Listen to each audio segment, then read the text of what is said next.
Welcome to Drunk Bible Study. This show's mission is to read every single word of the greatest story ever told. A warning to our listeners, the hosts of this show are sinners, but they're doing their best. There will be drinking and there may be some swears. They did say they'd try to keep it clean, but I wouldn't put my money on it.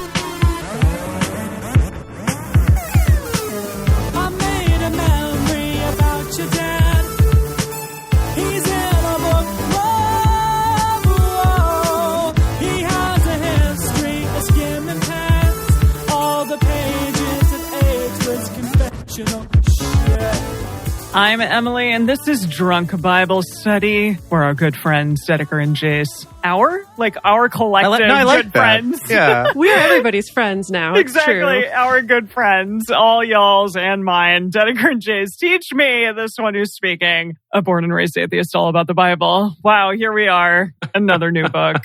Also, still trying to remember how to do this show because, it was a second when we didn't do it for a while and then it kind of just all seeped out of our brains. Yeah, I feel like I just have to report. So we finished Song of Solomon last week and literally every single day since then, Jace has referred to my breasts as my twin ibexes. What?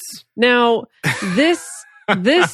And the irony is they didn't even call them an ibex in Song of Solomon. It was like your two twin fawns or whatever. Right. But he decided it's going to be ibexes. Well, it's because I couldn't remember what the word was. I was like, it's some kind of a animal with four legs. It's an ibex. And then we just kind of stuck with that. Wow. And bear in mind, and I'm sorry if this is TMI, this has been both in everyday quotidian situations in sexual situations. He's insisted on referring to them as my two ibexes. Yeah. That's amazing. I also gave Dedeker a haircut the other day, which is a thing that I do. Yes. And when I was done, I was like, babe, your hair looks like a flock of goats. It is on point. And I still don't understand that reference. Like, goats, like you said, they're all different colors, or are some just one color? Either way, they don't look like your hair. There's goats across the rainbow. Mm-hmm. Okay. There's all kinds of colors of goats. A rainbow of goats. So who knows what that means? I think it's just like a pleasing sight to see a big old flock of goats on the mountainside. Yeah. It's pleasing to me anyway. Yeah. Anyway, the whole point is that like Song of Solomon, as fun as it was, infected there you go. Jace's mind. And I'm a little bit worried about basically his game from here on out. Yeah.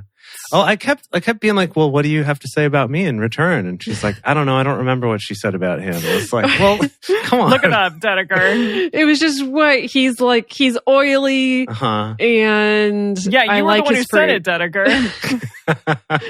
He's oily and I like his fruit. And I just don't. And he's the king and all of those I don't feel things. like I can say that with my heart, Those words are not mine.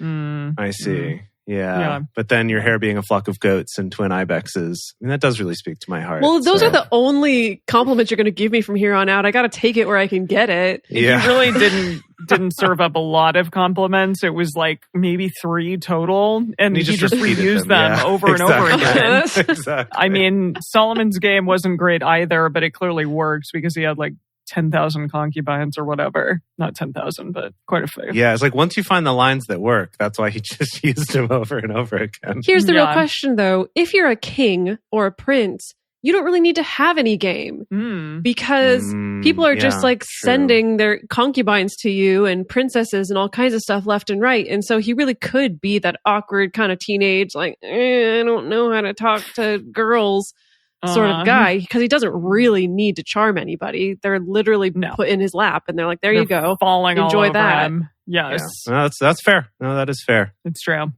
All right. We're starting a new book today, however. As much as we loved Song of Solomon, we are now doing Ecclesiastes.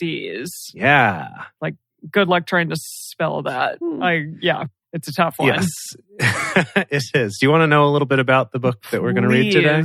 Yeah, because even Dedeker was like, I don't know anything about this.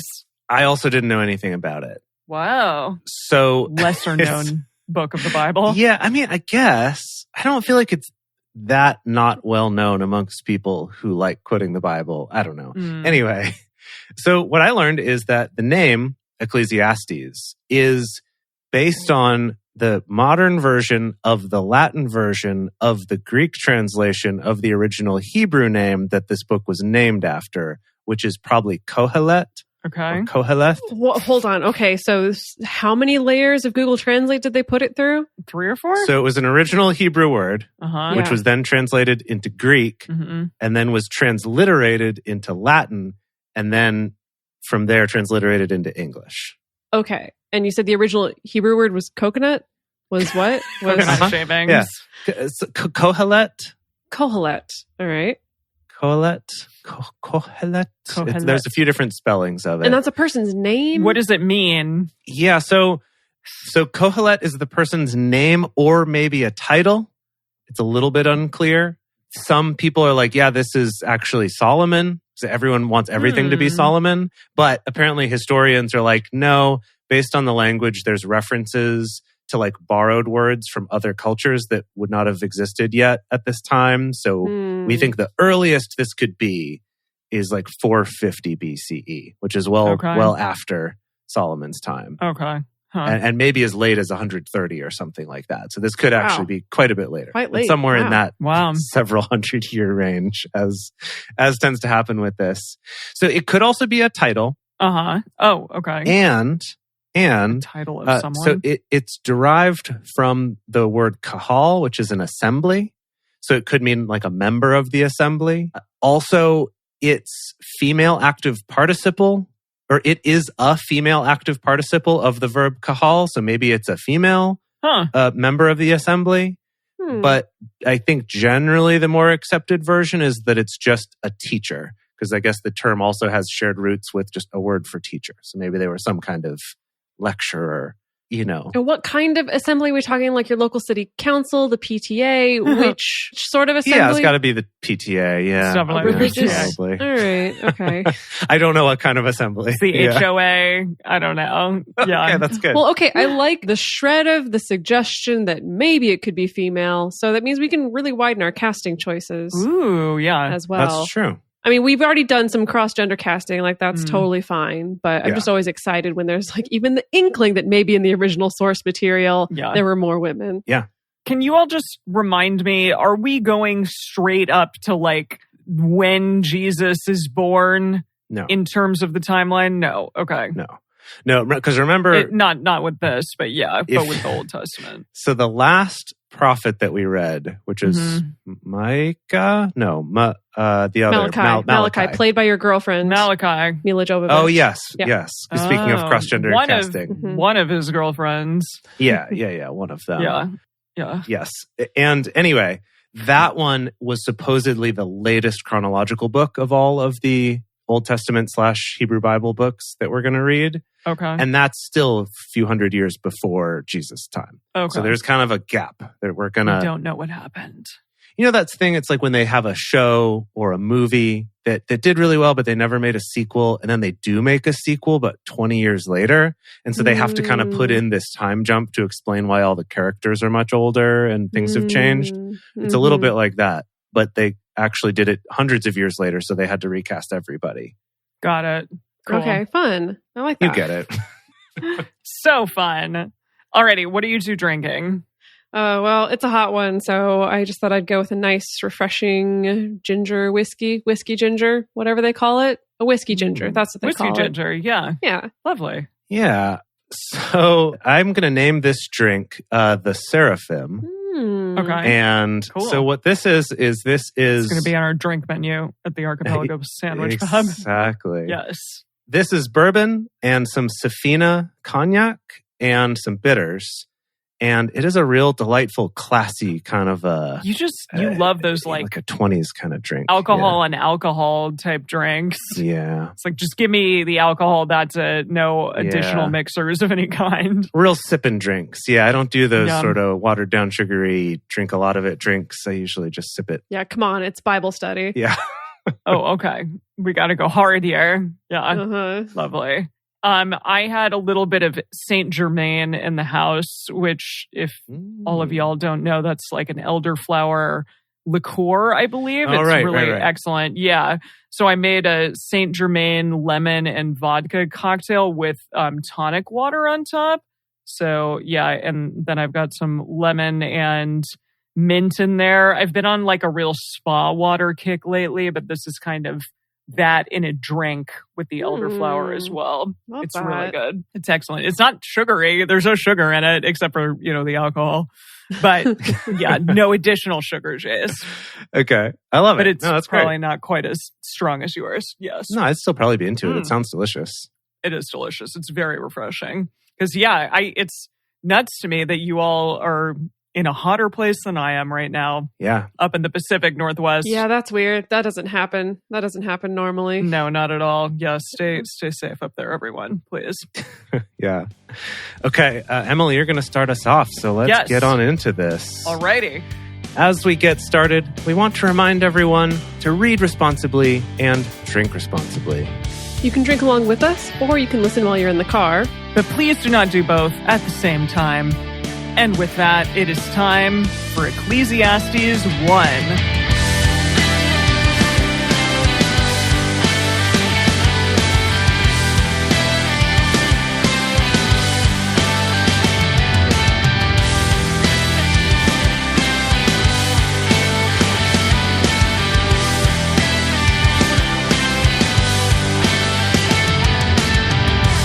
The words of the preacher, the son of David, king in Jerusalem.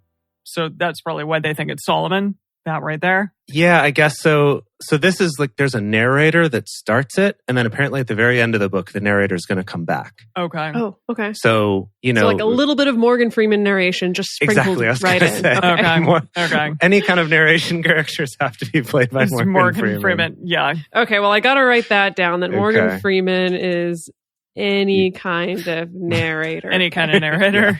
Yes. Yeah. Okay. So these are the words of, what did it say in this translation? A preacher. A preacher. The words of the preacher, the son of David, king in Jerusalem. So that word preacher, that's the Kohelet or Ecclesiastes. Okay. In the Message, he says the words of the quester. Oh, as in like one goes on quests, I guess. To Camelot. The adventurer? Yeah, exactly. Yeah, the quester. That's cool. I like that. Weird choice, but here it is. And then the rest of this is actually the teacher / Kohelet talking to us. / preacher. / preacher. Vanity of vanities, says the preacher. Vanity of vanities, all is vanity. What does man gain from all his labor in which he labors under the sun? One generation goes, and another generation comes, but the earth remains forever. Well, not quite, but almost. For a while. The earth is going to remain. The earth will remain. Don't you worry. The earth will remain no matter what we do to this planet. The life on it's a different story. Yeah. Yes, no, but until, the sun decides to evaporate us all and when it becomes a big red giant. Oh, that's going to be like sure. Tens of thousands of years in the future. They're saying forever, Dedeker, if we're getting into semantics here. Okay? Okay. All right. Sorry. I didn't think that this was going to be drunk astrophysics study. Well, little did you know. The sun also rises and the sun goes down and hurries to its place where it rises. The wind goes toward the south and turns around to the north. Is that how it does? Is that how wind does? I don't know. It just goes in like a little semicircle. It turns around continually as it goes, and the wind returns again to its courses. All the river run into the sea, yet the sea is not full. Okay. So just to kind of back up a little bit, this is actually a quite controversial book. Oh. Because we come along and we're like, hey, this is the teacher. And they're starting off being like, look, y'all, nothing matters. Like, we are just a speck in this world. We are of no consequence. The world keeps going. The wind keeps blowing. We are basically worthless and nothing. Which is why I picked that kind of angsty song. Actually, Dedeker picked this one out. She did. Which was fun. Yes. But that's why we were looking for kind of an angsty kind of emo song to go with it.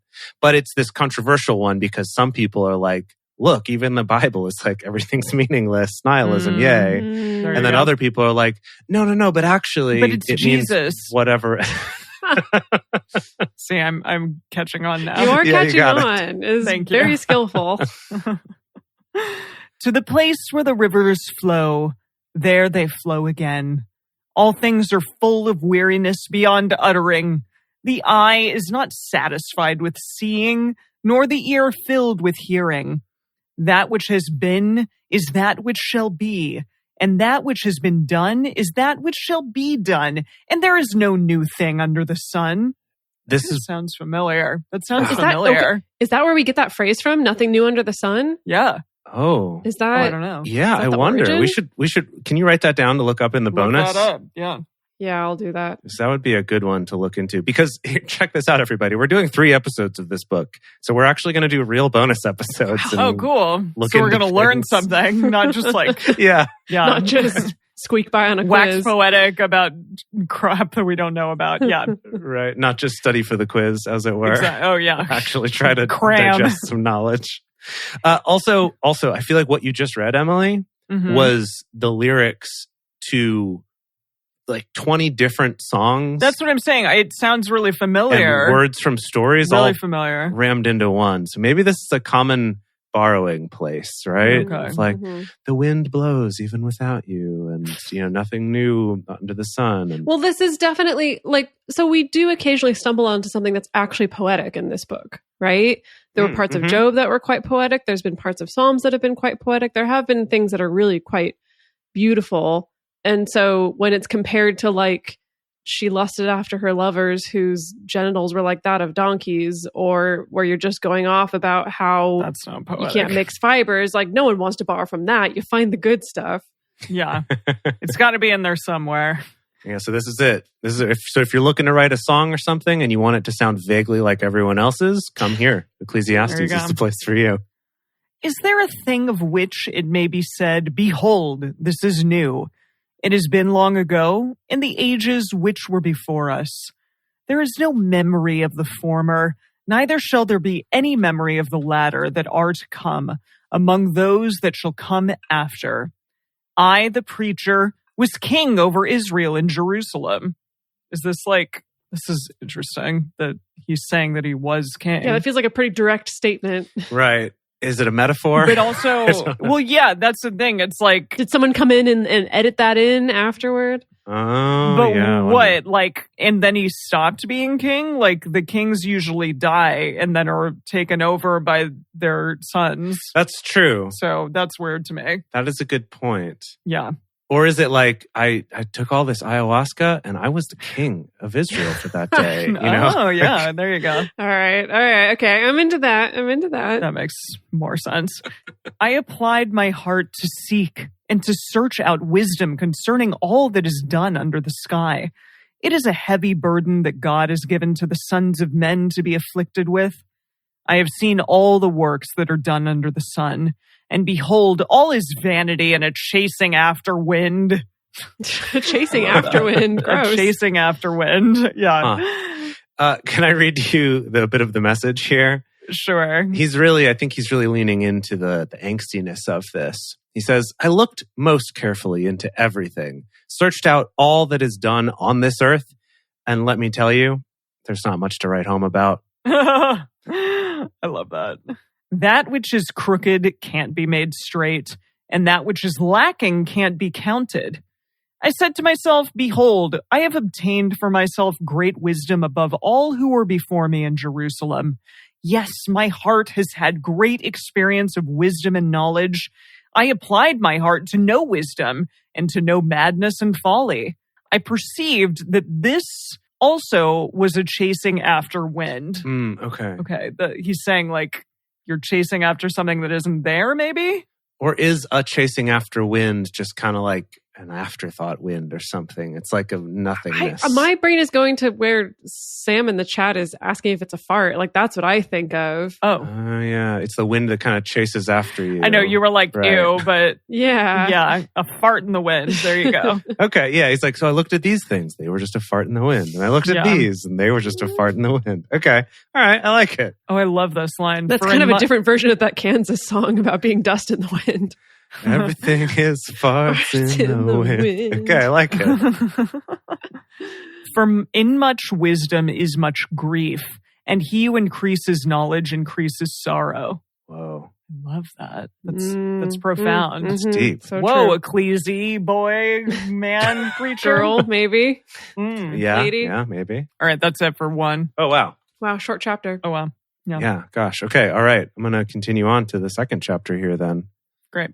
Here we go. Ecclesiastes 2. I said in my heart, come now, I will test you with mirth. Therefore, enjoy pleasure. Ooh. And behold, this also was vanity. I said of laughter, it is foolishness. And of mirth, what does this accomplish?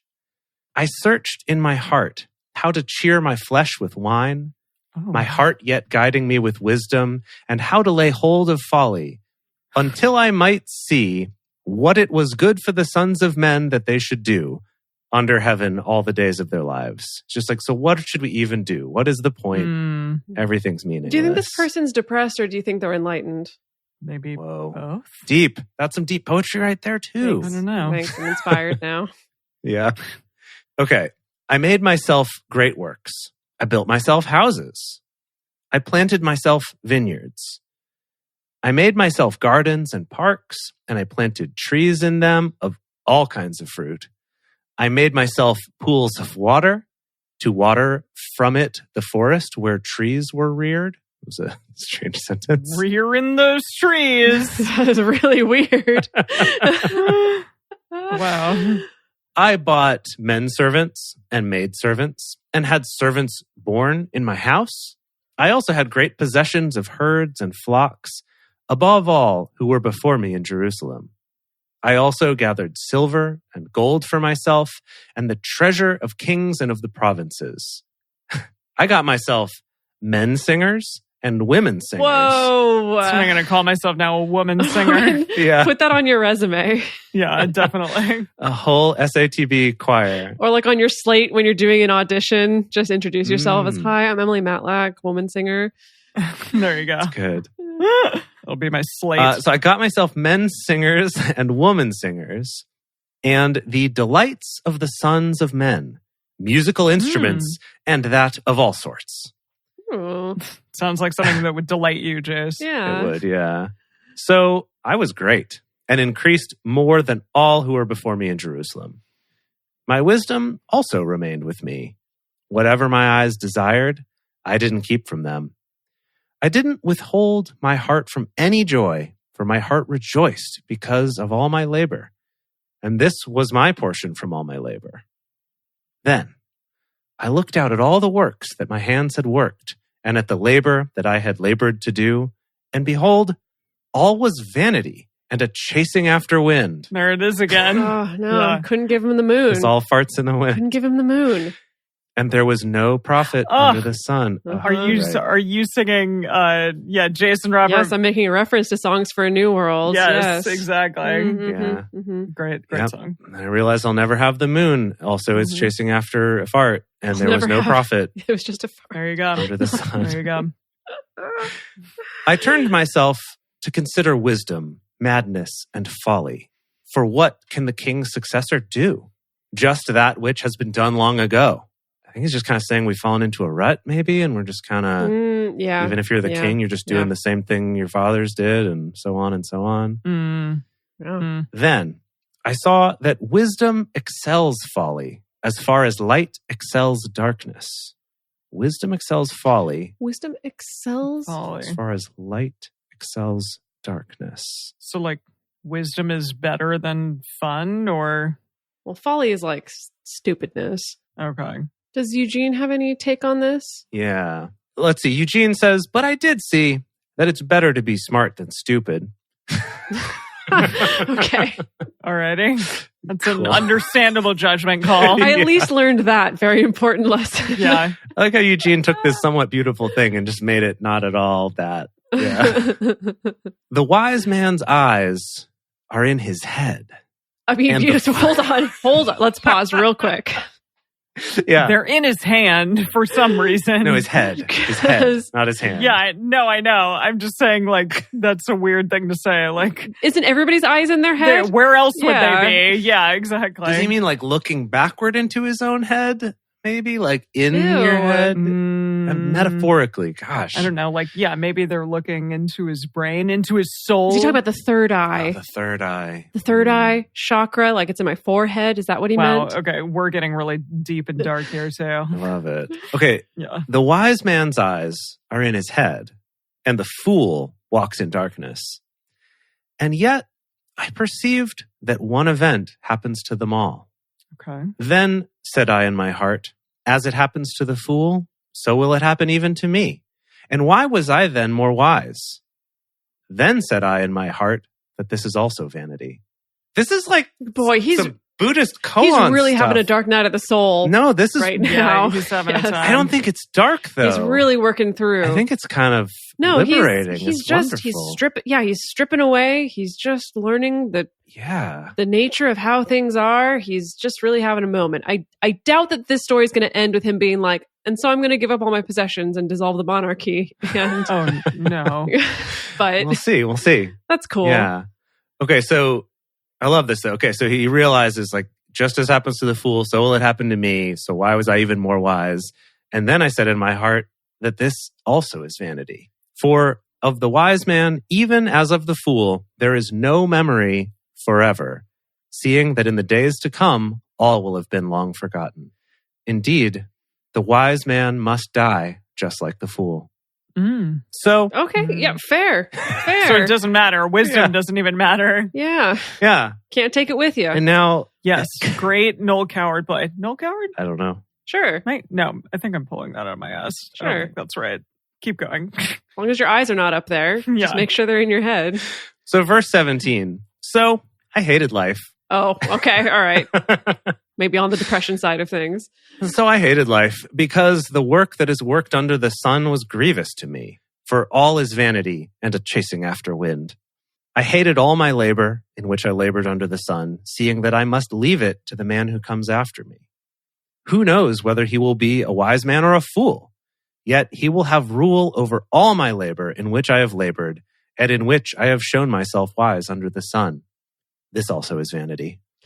Boy, yeah, I love it. I love this. This is really good. I'm loving every minute of this. This is great. It's very Buddhist. After just the wacky, weird, inappropriate stuff from last week, this is like shockingly actually kind of beautiful and insightful and interesting. Yeah. It's very grounded in comparison. Yeah. Yeah. Mm-hmm. Therefore, I began to cause my heart to despair concerning all the labor in which I had labored under the sun. For there is a man whose labor is with wisdom, with knowledge, and with skillfulness, yet he shall leave it for his portion to a man who has not labored for it. This also is vanity and a great evil. For what has a man of all his labor and of the striving of the heart in which he labors under the sun? For all his days are sorrows, and his travail is grief. Yes, even in the night his heart takes no rest. This also is vanity. So I'm really curious about that word vanity. Can you do like a real quick just skim of other translations of what word they use instead of vanity? Is that what Eugene uses? No, probably not. Let's see here. Eugene just says nothing but smoke. And does he repeat that? Just smoke, smoke, smoke, smoke, smoke? Yeah. Really? He phrases it a little different every time, which I actually think kind of loses the sort of repetition poetry of it, right? Yeah. But sometimes he's like smoke, sometimes he's like dust, sometimes he's like fart. He's not trying to have poetry. It's always smoke, but sometimes it's like, and then there was this period, smoke period. Like he's still trying to be like a beat poet. I just don't think he's as good, you know? Let's see. The King James calls it vanity, which I guess is where this translation got it. New International Version just says this too is meaningless. Okay. It's also interesting. I think that works. The Complete Jewish Bible says this too is pointless. So it seems like variations. Yeah, John Michael in the chat is saying that vanity is from the Latin vanitas, which means emptiness. Another Buddhist connection there. Love that emptiness. Yeah, this is emptiness. Yeah. Wow, this is awesome. I'm loving this book so far. Okay, last 3 verses here. Nice. There is nothing better for a man than that he should eat and drink and make his soul enjoy good in his labor. This also I saw, that it was from the hand of God. For who can eat, or who can have enjoyment more than I? For to the man who pleases him, God gives wisdom, knowledge, and joy. But to the sinner he gives travail, to gather and to heap up, that he may give to him who pleases God. This also is vanity and a chasing after wind. That's the first time that God is mentioned. Yeah. In like all of this, which is interesting. I didn't quite follow his reasoning at the end there. Kind of. This also, I saw that it is from the hand of God. Yeah, I don't know. How does Eugene tie all that together? Like God is giving him gifts, and so we have to be grateful, or I don't know. Well, it's just weird that verse 26 says, I'm reading, this is now the New International Version. To the person who pleases him, God gives wisdom, knowledge, and happiness. But to the sinner, he gives the task of gathering and storing up wealth to hand it over to the one who pleases God. It feels in contradiction to a lot of the other stuff he's been saying, which is kind of like, exactly. It doesn't matter. It's all going to work out the same. Yeah. This is something to look up in the bonus, like if there's any evidence that some of these lines were added. Where it was like, ooh, you know what? We got to make sure this is a little more... God's got to be in here somewhere. Obedient or something. Yeah, I wonder. Yeah, interesting. Right, yeah. No, I guess that would make sense because it's like you have to reiterate, oh no, there's still a status quo of like, don't worry, if you're good, then God's going to reward you. And then if you're bad, then you're going to be part of the working class who just kind of stores up wealth for everyone else. Yeah. I guess maybe you could look at it and think he's saying like, it doesn't matter how wise or how hard you work, but because it's all going to go away and someone else is going to take it anyway. But what does matter is loving God, I guess. Maybe you could make that argument based on this. Just kind of felt like it came out of nowhere. Yeah, for sure. And before we go on to find out what else our friend Kohelet has to say. Coconuts. Coconuts. Yes, Kohelet has to say. We're going to take a quick... Coconuts, I love that. We're going to take a quick break to talk about how you can support this show if it's something that you love. The best way is to just tell your friends. Bring more listeners along. We would love to see you at the live shows. You can get information about that at drunkbiblestudy.com/live, or you can go to twitch.tv/drunkbiblestudy and subscribe to our channel there so you can get notified when we go live every week on Thursday afternoon/evening, depending on your time zone. Also, if you are able to contribute financially to the show, it would mean a lot. It really goes a long way to helping us do things like pay our editor and pay our hosting fees and things like that. And maybe someday we could take ourselves out to dinner or something with it if we ever get to that point. But first step, dinner. Second step, our own restaurant chain. Yeah, totally. That's the dream. That's the dream. So anyway, if you are able to do that and are interested, as a thank you on our Patreon, we have things like personal toasts on the show, Emily's drink recipes, early releases of episodes. So you have more days to digest 1 week before attending the live show from the following week. And you can do that at patreon.com/drunkbiblestudy. And we are back. And it is time to continue on with Ecclesiastes chapter 3. Here we go. For everything, there is a season. Wait, what? Oh, here we go. And a time for every purpose under heaven. Sing it with me, folks. No, I don't know that song. A time to be born, a time to die. Oh, that is the song? Yeah, that's literally the song. This is it. Here it is. Oh shit. We're right back in the 60s. Oh, wow. Live it up. So when I said earlier that this is the source to come for all your songs, like I was actually prophesying. That's where everyone goes. Yeah. Whoa. Ironic that this person was like, there's nothing new under the sun. And everyone was like, you're right. Yes. We're just going to recycle all your work. Wow.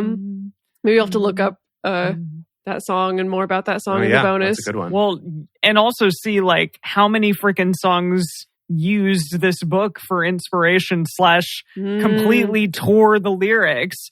Like I thought that's good. Good. Yeah, I thought that, I don't know, the whatever band that was that made that song was like, yeah, look at how poetic we are, but they're just plagiarizing the Bible. Yeah.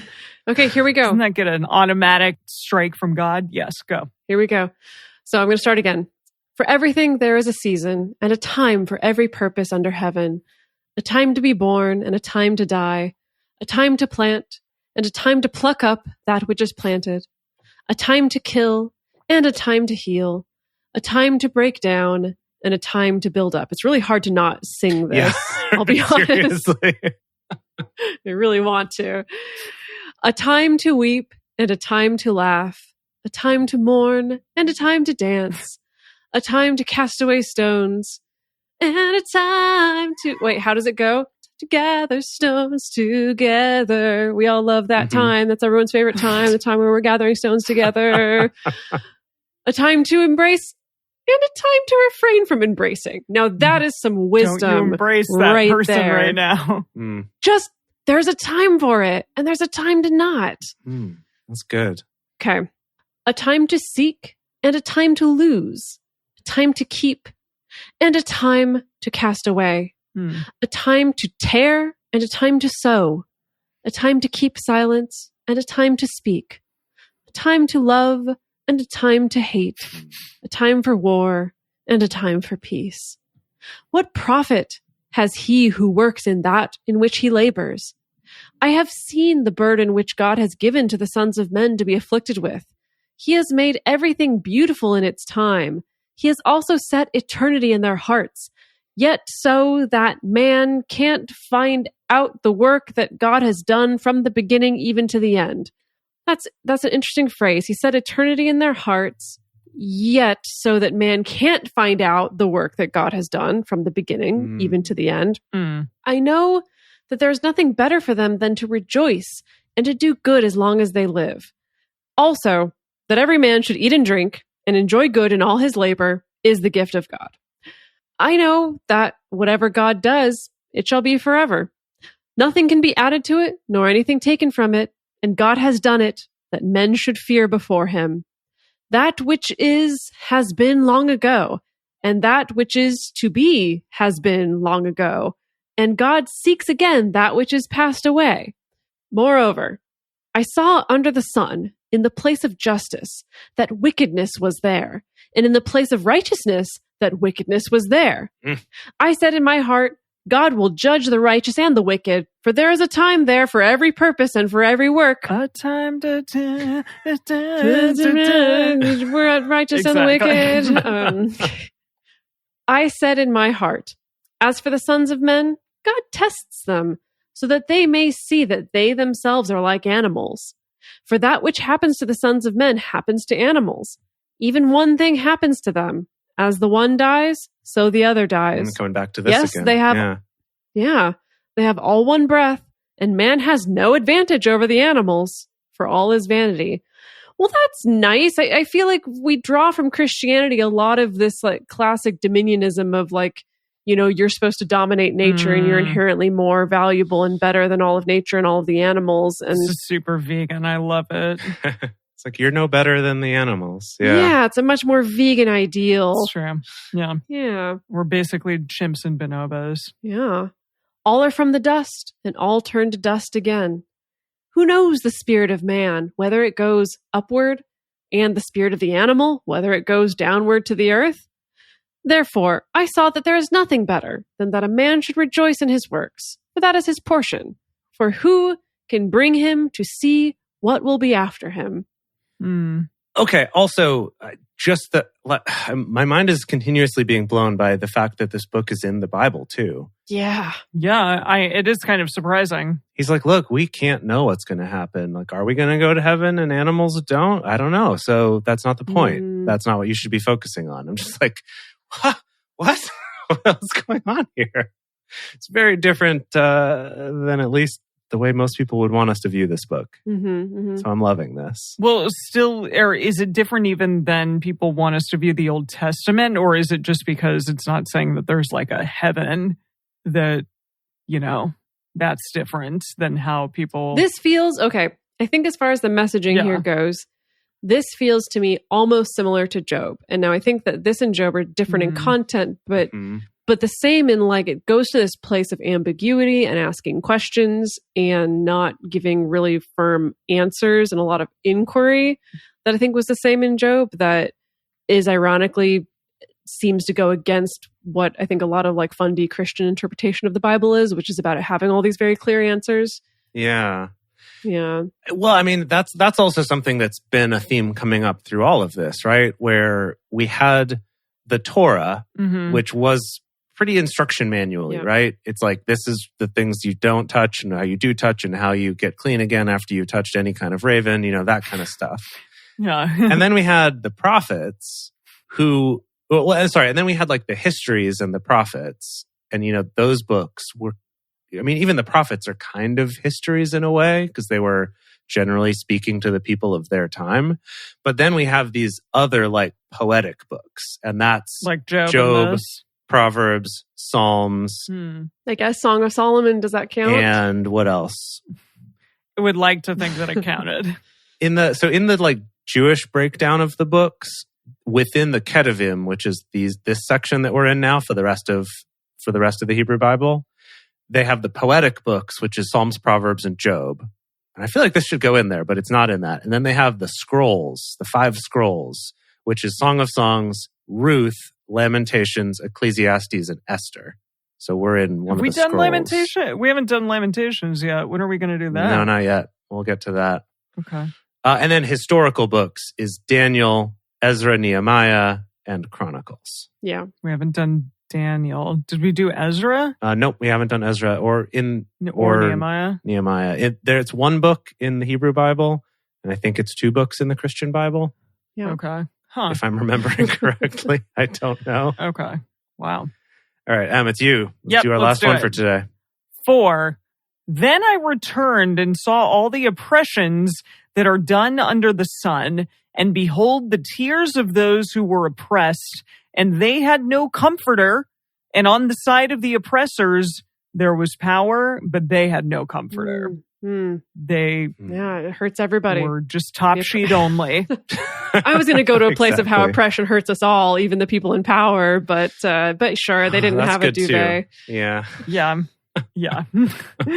Therefore, I praised the dead who have been long dead more than the living who are yet alive. Yes, better than them both is him who has not yet been, who has not seen the evil work that is done under the sun. That's an interesting argument. You who have yet to exist, you got it best. Maybe that's true. Because you haven't seen all this shit yet. You haven't seen anything? Yeah. I mean, they're maybe not wrong. Well, but if you believe in reincarnation and people who can be old souls, true. That's a little bit different, I suppose. I don't feel like that's what he's getting at, though, because he's saying you haven't seen this shit. Right. Not like, you're going to see it again. Sucks to be you. Yeah. It's more of like... It's not probably a Christian thing to believe in reincarnation, right? Oh, no. That's not. Then I saw all the labor and achievement that is the envy of a man's neighbor. This also is vanity and a striving after wind. Yeah. The fool folds his hands together and ruins himself. What? Folds his hands together and ruins himself. Oh, maybe like folds his hands together like behind his head, just kind of like lounging back, know? Okay. Oh, I mean, he's like lazy and just kicks back and... Okay. Yeah, maybe that's it. Kind of laced his fingers together instead of working. Does the message clarify that at all? Yeah. The message says... 5. The fool sits back and takes it easy. Yeah, you got it. Good job. Okay, that makes sense. Yeah. Better is a handful with quietness than 2 handfuls with labor in chasing after wind. Okay, wait. Wow. So, hold on. So we're saying that the fool clasps his hands together and doesn't work, and that's bad.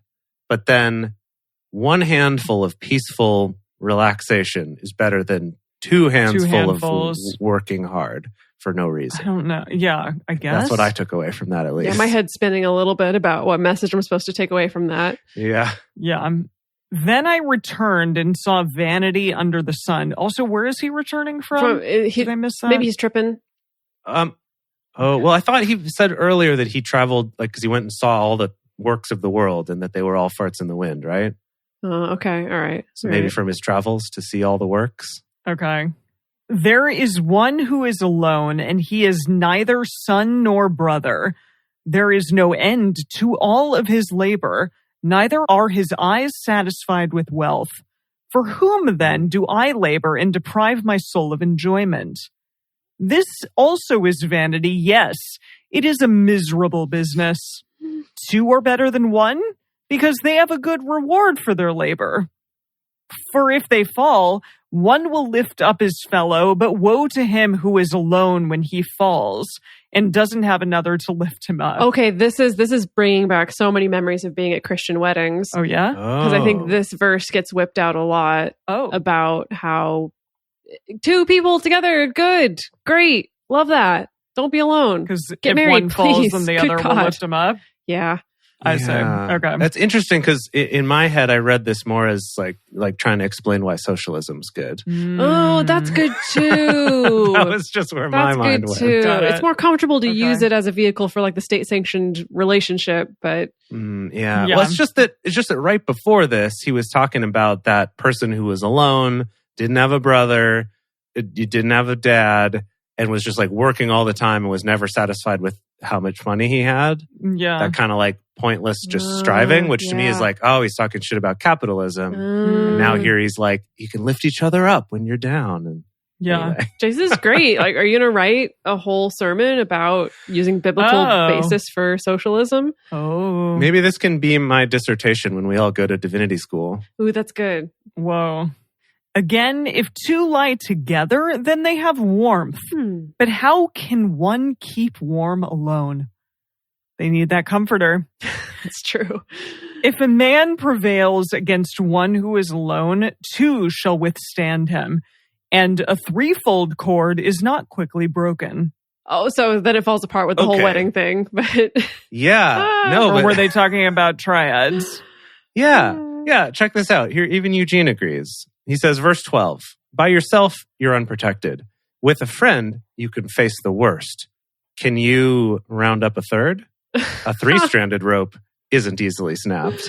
Wow. You should probably look for a third because that's going to be stronger. God wants it. Yeah. There you go. Unicorn hunting all the way. Better is a poor and wise youth than an old and foolish king who doesn't know how to receive admonition. Admonition. Thank you. What does that mean? Like to be admonished is like praise? to be criticized. To scold. Yeah. Oh, okay. Yeah. Got it. Admonition anymore. For out of prison he came forth to be king. Yes, even in his kingdom he was born poor. I saw all the living who walk under the sun, that they were with the youth, the other who succeeded him. There was no end of all the people, even of all them over whom he was. Yet those who come after shall not rejoice in him. Surely this is also vanity and a chasing after wind. Our favorite phrase. Wow. That's it. I feel like he's talking about David. You think so? Well, he's saying like, and then I also saw this boy who came from nothing. I mean, he wasn't from nothing, but then he went from rags to riches and suddenly everyone was so into him and he was the successor to the king. But then eventually people just move on. So everything is vanity. Or is he talking about Joseph? Because he's talking about him coming out of prison and coming forth to be king. Maybe it's just a metaphor. Yeah. But either way, kind of saying ultimately, though, it still all just amounts to nothing. Yes. Because everyone moves on eventually. That is controversial. Like that Dave Matthews song. Which Dave Matthews song? It all. Yeah. Is it Satellite? I think it's not Satellite. Yeah. What's the lyric you're thinking of? Yeah, it all goes down to nothing. It's in Under the Table and Dreaming. Okay, well, we'll have to look that up. It's another, but seriously, it's like another song. Yeah, thing yet another one. These lyrics, are a part of. Yeah. Wow. Okay. This has been a real delight. I got to tell you. And do we want to sort of have a nice little, what's the word, like a digestif of some psalms? Oh yeah, ooh, yeah. Let's do that. And now it's time for Silly Psalms with DBS, the part of the show where DBS comes out and reads some psalms. Psalm 117. Praise Yahweh, all you nations. Extol him, all you peoples. For his loving kindness is great toward us. Yahweh's faithfulness endures forever. praise Yah. That's the end of the psalm. What? Wow. Seriously? Okay. Two sentence Praise psalm. Yah. Peace. He just really wanted to get that one in before he had to get to work. Yeah, maybe he was doing one of those things where it's like, I'm going to write a poem every day. And that's Ooh, that day fun. when you're low on time. It's like, but no, I'm still going to stick with it, even if it's a short one. So committed. Yeah, that's how he wrote 300 of these or whatever. All right, Psalm 118. Give thanks to Yahweh, for he is good, for his loving kindness endures forever. Let Israel say now that his loving kindness endures forever. Very threatening. Now let Israel say that thing that I just said. Say it to my face. Israel. Let the house of Aaron now say that his loving kindness endures forever. Now let those who fear Yahweh say that his loving kindness endures forever. I think this is threats to all those different groups saying, you better say it. Out of my distress, I called on Yah. Yeah. Yah answered me with freedom. It's kind of like BT dubs were on like a first name basis. Yeah, and I. Oh, Yeah. Heck yes. Yeah. Yahweh is on my side among those who help me. Therefore, I will look in triumph at those who hate me. It is better to take refuge in Yahweh than to put confidence in man. It is better to take refuge in Yahweh than to put confidence in princes. All the nations surround me, but in Yahweh's name, I cut them off. They surrounded me. Yes, they surrounded me. In Yahweh's name, I indeed cut them off. They surrounded me like bees. Oh no. What? Bees. Bees? Not the bees! Not the bees! They surrounded me like bees. They are quenched like the burning thorns. What? In Yahweh's name, I cut them off. You pushed me back hard to make me fall, but Yahweh helped me. Yah is my strength and song. He has become my salvation. The voice of rejoicing and salvation is in the tents of the righteous. And then this is quote, the right hand of Yahweh does valiantly. The right hand of Yahweh is exalted. The right hand of Yahweh does valiantly. Sort of a little cheer. End that's quote. good. It was like a little Fun. cheer. Yeah. Huzzah! I will not die, but live and declare Yah's works. Yah has punished me severely. Whoa, oh dear. Oh dear. Awkward. But he has not given me over to death. Open to me the gates of righteousness. I will enter into them. I will give thanks to Yah. This is the gate of Yahweh. The righteous will enter into it. I will give thanks to you, for you have answered me and have become my salvation. The stone, which the builders rejected, has become the cornerstone. Oh, that's a song also. Yeah, that's a big Yep. one. That's a big one that gets quoted. We'll look into that one for the bonus. Builders rejecting? Yeah, that's the stone that the builders rejected has become the cornerstone. That's the whole sentence, Emily. Oh, okay. Like this stone that was cast aside by the builders is now the cornerstone of the building. Got it. Cute. This is Yahweh's doing. It is marvelous in our eyes. This is the day that Yahweh has made. We will rejoice and be glad in it. Another song. Mm-hmm. Gosh. Yeah, so many songs this episode. We should sing that one for Emily in the bonus. Ooh, okay. Oh. Yeah. Save us now, we beg you, Yahweh. Yahweh, we beg you. Send prosperity now. Blessed is he who comes in Yahweh's name. We have blessed you out of Yahweh's house. Blessed you right out. Don't let the blessings hit your butt on the way out. Yahweh is God, and he has given us light. Bind the sacrifice with cords, even to the horns of the altar. You are my God, and I will give thanks to you. You are my God, I will exalt you. Oh, give thanks to Yahweh, for he is good, for his loving kindness endures forever. Yay. What unintentionally musical episode. Yeah, So many song seriously. references. I know. It's amazing. Wow. Well, I'm really excited to sing some songs for Emily and to look up Yeah. song lyrics in our bonus Yes. episode. Absolutely. Yeah. So definitely everybody go check that out. Well, first, something very exciting. We have a new parishioner that we got to give a toast to. So we are going to be raising a glass. Everyone join with me in toasting our new parishioner, Diego. Yeah, go. Thank you so much, Diego. Thank you for joining us. Woo! in this lovely little congregation of ours. Couldn't do it without your support. Thank you. All right, everyone. We'll see you next week for more Ecclesiastes. Thank you for joining us for Bible study today. If you want to join the audience in our live stream shows, follow us on Twitch at Drunk Bible Study or go to drunkbiblestudy.com/live. If you want even more Drunk Bible Study, including early releases, cocktail recipes, personal toast on the show, and more, become one of our patrons at patreon.com/drunkbiblestudy. If you enjoy the show, take a moment to subscribe and write us a nice review on iTunes, letting other people know what you like about it. You can also join fellow listeners in the Drunk Bible Study Fans and Fellowship Facebook group or on our Discord server at discord.drunkbiblestudy.com. Find us on Twitter at Drunk Biblecast, on Instagram at Drunk Bible Study, or send us an email to info@drunkbiblestudy.com. Drunk Bible Study is created and produced by Jace Lindgren, Dedeker Winston, and me, Emily Matlack. Our song is Book Club by Josh and Anand from their album Home of the. For more information, visit us at drunkbiblestudy.com. I made a memory about your dad.